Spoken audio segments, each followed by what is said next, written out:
পবিত্র মাহে রমজান উপলক্ষে বাংলাদেশি আমেরিকান পুলিশ অ্যাসোসিয়েশনের উদ্যোগে ইফতার ও নৈশভোজ অনুষ্ঠিত হয়েছে। নিউ ইয়র্ক পুলিশ ডিপার্টমেন্টের পুলিশ একাডেমি অডিটোরিয়ামে আয়োজিত অনুষ্ঠানে নিউ ইয়র্ক পুলিশ ডিপার্টমেন্টের ঊর্ধ্বতন কর্মকর্তারা, বাংলাদেশি আমেরিকান কমিউনিটির নেতা এবং বিভিন্ন সামাজিক ও পেশাজীবী সংগঠনের প্রতিনিধিরা উপস্থিত ছিলেন।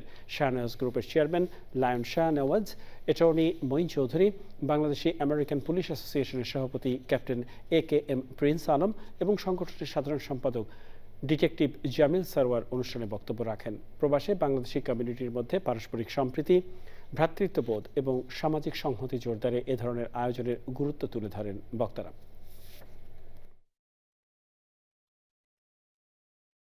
They are also there to guide us in public service, in leadership, and how we treat each other every day. The President of Muslim Officer Society is here with us today. We are all great. So thank you for advocating the party and the আপনাদের যে